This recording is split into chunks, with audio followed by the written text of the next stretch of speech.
Good morning students. आज 10th class exercise 4.2 बाकी हमने 4.1 कर ली है।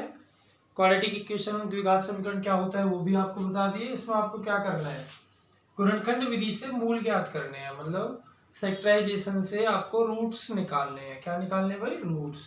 तो फैक्टराइजेशन शायद सबको आते हो क्योंकि हमने दूसरा चैप्टर किया, बिल्कुल उसी टाइप से इसके फैक्टर आपको करने हैं। जैसे 10 है और 3 के आपको फैक्टर करने हैं, तो एक्स स्क्वायर माइनस का 5x प्लस का 2x माइनस का 10 इज इक्वल टू 0। बड़ी सिंपल सी कहानी है इसकी। इन दोनों की गुना के बराबर इसके फैक्टर आने चाहिए और प्लस माइनस में करूं तो माइनस का 3 आना चाहिए। देखो 5 में से 2 गया तो माइनस का 3 बचता है, 5 इंटू 2 किया तो 10 बचता है, x गुना एक्स स्क्वायर बचता है, माइनस और प्लस माइनस भी आता है। इसका मतलब फैक्टर अपना सही है। तो यहाँ से x कॉमन लिया तो ये बच गया बेटा x माइनस 5 प्लस 2 कॉमन लिया, ये बच गया x माइनस 5 और बराबर में हो गया 0। x बराबर 5, x माइनस 5 कॉमन आया तो यहाँ बचा x plus 2 equals to 0। x minus 5 के बराबर क्या रखते हो? 0। और x प्लस 2 के बराबर भी क्या रखते हो? 0। x इज इक्वल टू कितना हो गया भाई? 5 और x इज इक्वल टू हो गया आपका माइनस का 2।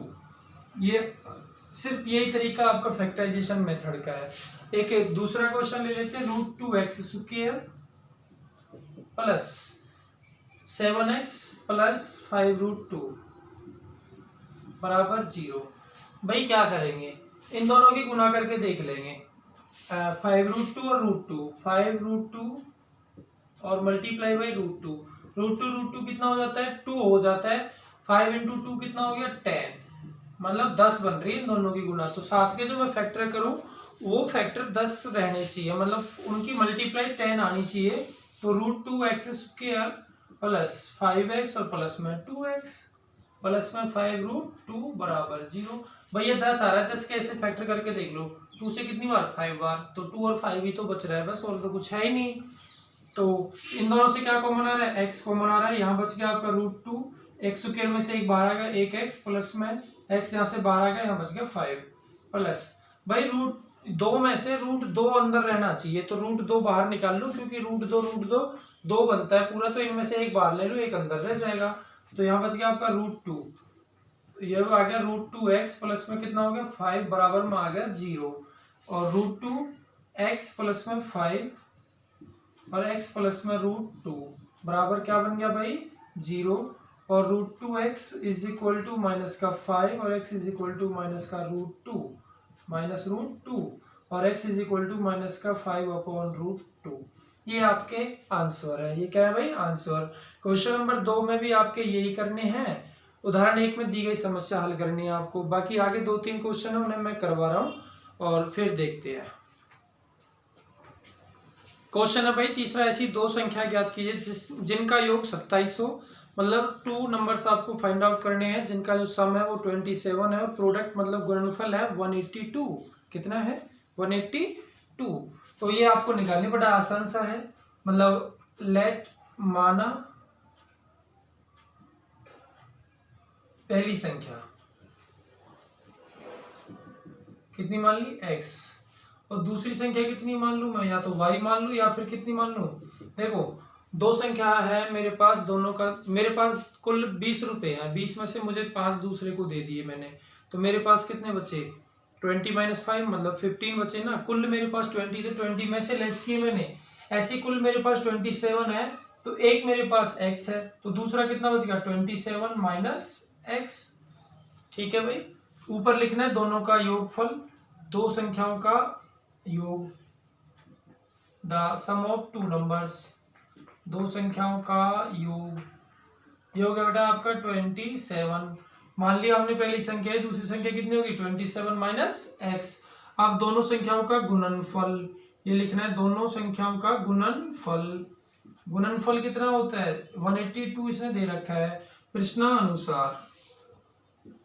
प्रश्नानुसार में क्या हुआ?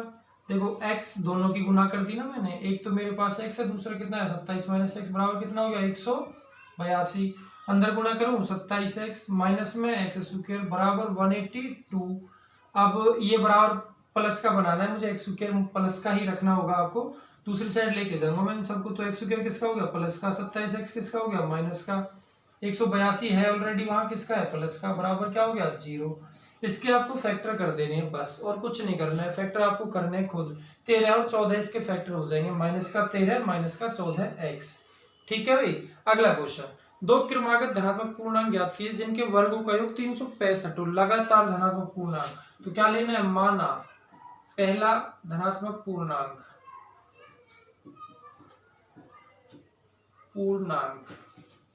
कितना मान लिया x, लगातार की बात करता है तो मैंने पहले पिछली बार एक्सरसाइज में आया है, तो वो कितना हो जाएगा x+1। प्रश्नानुसार दोनों के वर्गों का योग 365 है, तो मैं पहले का वर्ग कर दूं, कर दिया, दूसरे का वर्ग कर दूं, कर दिया। दोनों के वर्गों का योग, इसका वर्ग क्या, इसका वर्ग क्या, योग का मतलब बीच में प्लस का निशान लगाया, और कुल कितना है 365 आएगा। X square A plus B का होल स्क्वायर मतलब A square plus B square plus 2ab। 365 यहाँ प्लस का इधर आया किसका हो गया माइनस का, बराबर में क्या लिख दूं 0, ए करे 2x स्क्वायर प्लस में 2x और माइनस में माइनस का 365 प्लस का 1 तो 364 बराबर क्या बचा 0।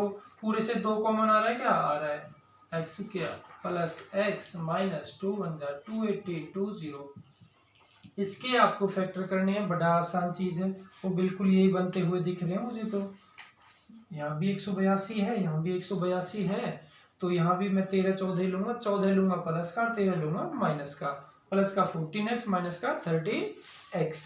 ये आपका क्वेश्चन हो गया। आगे कह रहा है भाई एक समकोण त्रिभुज की ऊंचाई, एक समकोण त्रिभुज की ऊंचाई इसके आधार से 7 सेंटीमीटर कम है। समकोण त्रिभुज किसको कहते हैं, मतलब राइट एंगल ट्रायंगल, जिस ट्रायंगल में एक एंगल कितने का हो 90 डिग्री का हो, कितने का हो भाई 90 डिग्री का, उसे कहते हैं समकोण त्रिभुज या राइट एंगल ट्रायंगल। समकोण त्रिभुज बना लेते हैं, एक ले बना लिया, ये आपका लेट कर लिया आपने, समकोण त्रिभुज है। तो इसने कहा समकोण त्रिभुज की ऊंचाई इसके आधार से 7 सेंटीमीटर कम है, ऊंचाई आधार से 7 कम है। तो मैं पहले क्या मान लूंगा, इसका आधार मैंने x मान लिया, और ऊंचाई कितनी होगी इस आधार से कितनी कम होगी 7, x माने 7 होगी नहीं भाई। आगे इसका कर्ण कितना है 13 है, कितना है 13, तो आप लिखोगे माना समकोण त्रिभुज का आधार, समकोण त्रिभुज का आधार कितना मान लिया x सेंटीमीटर, और समकोण त्रिभुज की ऊंचाई, ऊंचाई कितनी कम है 7 सेंटीमीटर कम है, किससे आधार से, तो x माइनस 7 सेंटीमीटर, और कर्ण कितना है 13 सेंटीमीटर। कर्ण आधार ऊंचाई सब कुछ दे रखा है, तो एक चीज याद आती है क्या, क्या प्रश्नानुसार जाते हैं, ये ABC लिख लो, त्रिभुज ABC में पाइथागोरस प्रमेय का प्रयोग करने पर, पाइथागोरस प्रमेय का प्रयोग करने पर तो वो क्या होती है, कर्ण का स्क्वायर मतलब हाइपोटेनस का स्क्वायर बराबर बेस का स्क्वायर मतलब आधार का स्क्वायर, और प्लस ऊंचाई मतलब हाइट का स्क्वायर, जिसको परपेंडिकुलर कहते हैं। कर्ण कितना है आपका 13 का स्क्वायर, आधार कितना है आपका x का स्क्वायर, ऊंचाई कितनी है आपकी x माइनस 7 का होल स्क्वायर। करो ना भाई 169 बराबर x square a minus b का whole square, a square b का स्क्वायर 7 का स्क्वायर 49 माइनस 2 इंटू 7 14x, 169 बराबर 2x स्क्वायर माइनस का 14x प्लस का 49। अब सब इसको इधर लेके जा रहा हूं मैं, 2x स्क्वायर माइनस का 14x प्लस का 49 माइनस में 169 बराबर 0, 2x स्क्वायर माइनस का 14x, और ये आपका हो गया भाई माइनस 0 2 120 बराबर 0, 2 कॉमन आ रहा है, क्या आ रहा है एक्स स्क्वायर माइनस 7x और माइनस में 60 बराबर 0। फैक्टर हो गया बड़े आसान, एक्स स्क्वायर माइनस का 12x प्लस का 5x माइनस का 60 बराबर 0, x कॉमन ले लिया x माइनस का 12 हो गया, प्लस का 5 कॉमन ले लिया x माइनस का 12 हो गया, वो बराबर 0, x प्लस 5 और x माइनस 12 बराबर 0। x की वैल्यू एक तो आई माइनस का 5, एक आई प्लस का 12। भाई ऊंचाई लंबाई कभी भी नेगेटिव नहीं होती है, तो x मतलब ये बेस है, मतलब आधार आधार कितना हो गया 12, 12 में से 7 घटा दो कितना हो गया 5, कितना है बराबर 13। तो ये आपका आंसर आ गया। अब नेक्स्ट क्वेश्चन देखते हैं, लास्ट क्वेश्चन रह रहा है भाई 4.2 का लास्ट क्वेश्चन है आपका। एक कुटीर उद्योग एक दिन में कुछ बर्तनों का निर्माण करता है। एक विशेष दिन यह देखा गया कि प्रत्येक नग की निर्माण लागत उस दिन के निर्माण किए गए बर्तनों की संख्या के 2 गुने से 3 अधिक थी। नग की निर्माण लागत, जो एक बर्तन बना निर्माण लागत जो उसकी है बर्तनों की कुल संख्या के 2 गुने से 3 अधिक है। तो इसने बर्तनों की संख्या आपको पूछी और नग की लागत पूछी प्रत्येक नग की। तो माना बर्तनों की संख्या,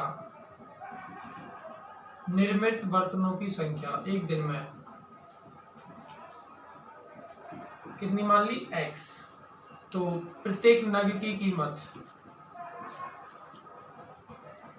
कीमत या लागत कितनी होगी, इसके 2 गुने से 2 गुना कर दिया। कितना अधिक है 3 अधिक है, 3 अधिक भी कर दिया।